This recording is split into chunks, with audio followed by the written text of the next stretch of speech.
My name is Roberto Pastres. I am the coordinator of the game project. And during the preparation of the project, 4 years ago, we already thought about um, delivering the main messages, the main lessons learned during the project in a summer school. Of course, at the time, the world was different in the sense that coronavirus was not on the horizon, and the school was meant to be a presential school, but the pandemic changed a lot of things, and here we are with a virtual school, which nevertheless have the advantage that many people from different parts of the world can listen to what we are going to tell you. I am an ecology professor at Ca' Foscari University of Venice, and I work with a small team of very motivated people, mainly on the modeling of aquaculture environment interactions. Now, I will start a very short PowerPoint presentation in which I will give you some motivation for the school, and I will give you some data concerning the participants and some information concerning how the week is going to unroll. Ecological transition in aquaculture is the title that we gave to this school. It is to some extent taken from the current trend in moving towards a more sustainable aquaculture industry, which also should be more inclusive and more attentive to fish welfare. Our original ideas were developed in a project called GAIN, Green Aquaculture Intensification in Europe, which to some extent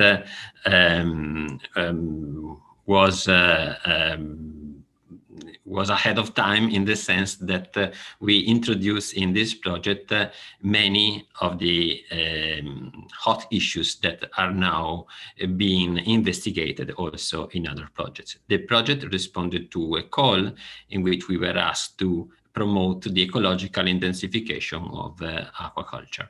The project started in May 2018. We are towards the end of the project now. I will not talk about what we did because this will be described in detail during the school, but just to give you a rough idea about our vision of ecological intensification, which is then very close to what can be understood as ecological transition in aquaculture. What we were asked to do was to find ways to increase production volumes, ensuring higher quality of aquatic products, but also increase in profitability and decrease the environmental load of aquaculture. So how we, let's say, interpreted the project? Well, our consortium, which is made up of 20 partners, including 2 international partners from Canada and China, who I invited to speak today, and 1 third party from USA, the NOAA. We focus on 3, let's say, pillars of ecological intensification. First, the implementation of methodology for optimizing and making aquaculture smarter using big data in the framework of precision aquaculture, big data and models. And in fact, you will see that this is one of the themes that you will be listening to in one of the days of our school. Using big data and precision aquaculture allows you to reduce the environmental load because you use better the resources that you can introduce in your system, and you can get a better yield per units of resource that is used. And of course, the other very hot issue is circularity now, reuse of different type of side stream and secondary products in such a way that we spare using primary raw resources. And we did that in different activities, trying out different ways of reusing these side streams and byproducts in novel feeds, in fertilizers, in different ways of reusing also shells from the shellfish canning industry. Of course, then the third step was, everything looks very nice in these processes, but are they really more sustainable than the mainstream ones, the processes that we investigated in our project? So we introduced in the project specific activities which aims at providing, at quantifying through different indicators and indices the sustainability of a process. And this is really important on one side to compare different processes, for example, two alternative ways of reusing a certain byproduct. But it's also very important for communication, because more and more consumers now would like to purchase, to buy products which have a kind of sustainability certification, and therefore having the possibility of labeling, let's say, of estimating the footprint of food items is becoming more and more important. In this, we included also some estimation of or some indicators which concern fish welfare, which is also perceived as very important by some sectors of consumers. So, of course, again, is not the only project which is looking at this issue. Therefore, when we thought about the school, we decided that it could be very interesting to see what in particular the H2020 European Research Program, which is towards the end, is doing for promoting the ecological transition in aquaculture, for making aquaculture a more sustainable industry. So myself and my colleagues, we got in touch with our network of people, and I have to say that I am really, really grateful to the speakers who are going to deliver their talk today, because they are most of them coordinators of European projects which are looking at similar issues, of course, from different point of views. Of course, I will introduce them one by one when I will talk about today. So the idea of the school was to give you in the first day an overview of how these issues are being dealt with in the H2020 program, but also in other continents. And to this, in order to achieve this goal, I invited to speak today our two international partners from China and Canada. Then in the second, third, and fourth day, we will talk specifically about the new processes that we investigated in the GAME project, concerning precision aquaculture, circularity, and sustainability assessment. And we will have two afternoon sessions.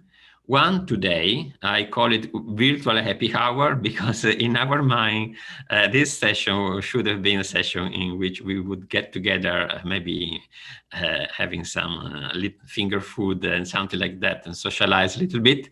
This is not possible, so we will have a session, two parallel sessions, in which I will invite all of you to introduce yourself with a short PowerPoint presentation, if you wish. Then we will have another afternoon session on Thursday because we will give you a very, very short, let's say, ideas about life cycle assessment, which is, let's say, the mainstream methodology for assessing sustainability works. And then we will conclude the school having a look at, of course, the very important aspect of policies and markets. And I invited to speak about what's happening outside the Europe, two of the very kind gang advisors who follow the project since the very beginning. So this is just to explain a little bit the logic of the school. I have to say that I'm very, very happy about the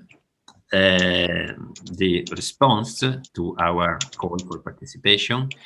We have a very qualified and worldwide audience, 40 participants, because we have a last minute addition, let's say, from 4 continents. Of course, many participants come from Europe, I guess also because of the time constraint, the fact that we are working in Central European summertime, so it's not easy for people who have a very large time gap to follow, but we will prepare some digest of the lectures, which will be available on the web afterwards, and will be accessible also for people who may miss some lecture, or for people who just want to have a look and did not manage to make time for attending the whole program.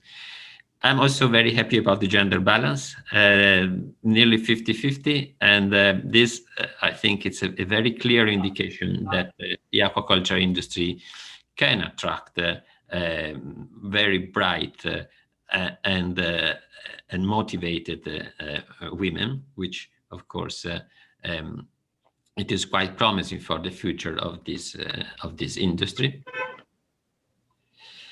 As far as the first day is concerned, I already told you that the idea was to give a kind of overview about how different projects are dealing with issues that to some extent are in principle similar. So today we will start with a talk from Changbo Zhu from the South China Fishery Institute, China Sea Fisheries Institute.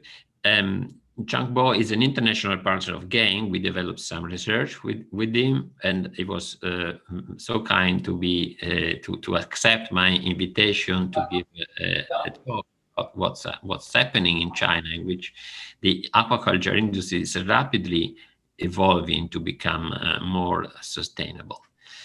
Then we will have a short break, and I will give the word to Frank Kane. Frank Kane will present a very interesting project focused on integrated multi-trophic aquaculture. Then we will have Tamas, who will describe the results that are being achieved in the H2020 project efficiency. After the break, Alessio Bonaldo will speak about New Tech Aqua, which is halfway through, and I'm also partner of that. And then Elisa Ravagnan will talk about Astral, a very interesting project in which also international partners are involved, again focused on multi-trophic aquaculture. The day will be ended by John Grant, who I know from a very long time, and he very nicely accepted the invitation to describe the Deep Ocean project, a big project which is being carried out in Canada and focused on precision aquaculture.